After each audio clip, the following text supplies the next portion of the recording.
রাজধানীর সংসদীয় আসনগুলোতে নতুন করে হালনাগাদ হওয়ায় ভোটার তালিকা এখন রাজনীতির সবচেয়ে আলোচিত ইস্যুগুলোর একটি। পুরনো তালিকার সঙ্গে তুলনা করে দেখা যাচ্ছে কোথাও ভোটার সংখ্যা অস্বাভাবিকভাবে বেড়েছে, আবার কোথাও বিপুল পরিমাণ ভোটার হঠাৎ করেই তালিকা থেকে বাদ পড়েছে। এই পরিবর্তন স্বাভাবিক প্রশাসনিক প্রক্রিয়া নাকি ভিন্ন কোনো উদ্দেশ্যের অংশ, তা নিয়েই শুরু হয়েছে বিতর্ক। বিশেষজ্ঞদের মতে ভোটারের তালিকায় সামান্য পরিবর্তন স্বাভাবিক হলেও এবারে চিত্র ব্যতিক্রম।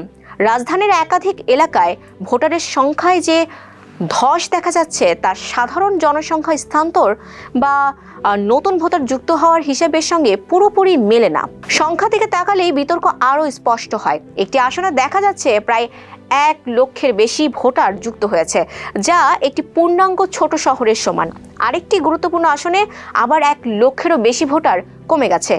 এই দুই চিত্র পাশাপাশি রাখলেই প্রশ্ন ওঠে, এই ভোটাররা কি এক আসন থেকে আরেক আসনে স্থানান্তরিত হলেন? কয়েকটি আসনের হিসাব বলছে কোথাও 30 থেকে 40 হাজার করে ভোটার বেড়েছে, কোথাও আবার 50 থেকে 70 হাজার ভোটার হ্রাস পেয়েছে।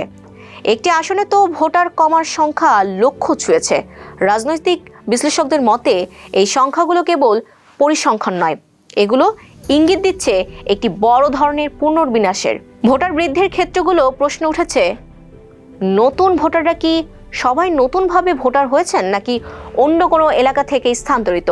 যদি স্থানান্তর হয় তবে কোন প্রক্রিয়া এবং কিভাবে এত বড় পরিসরে তা করা হলো? অন্যদিকে যেসব আসনে ভোটার কমেছে সেখানে প্রশ্ন আরও তীব্র। ভোটাররা কি নিজেরাই এলাকা ছেড়েছেন নাকি যাচাই বাছাইয়ের নামে তাদের তালিকা থেকে বাদ দেওয়া হয়েছে? এ বিষয়ে পরিষ্কার তথ্য না থাকায় সন্দেহ আরও ঘনীভূত হচ্ছে। এই হিসাবের সঙ্গে যোগ হয়েছে আরেকটি গুরুত্বপূর্ণ বিষয়, রাজধানীর একাধিক সংসদীয় আসনে সীমানা পুনর্নির্ধারণ।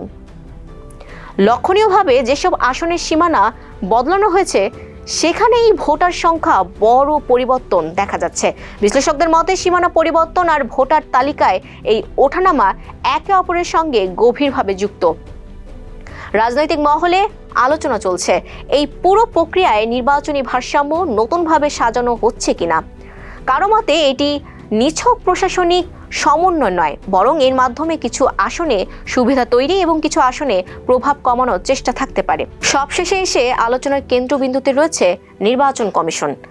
এত বড় আকারে ভোটার সংখ্যা বাড়া কমার পেছনে কি যুক্তি, কোন রীতিমালার ভিত্তিতে এই সিদ্ধান্তগুলো নেওয়া হয়েছে, এসব প্রশ্নের স্পষ্ট ব্যাখ্যা এখনো পাওয়া যায়নি।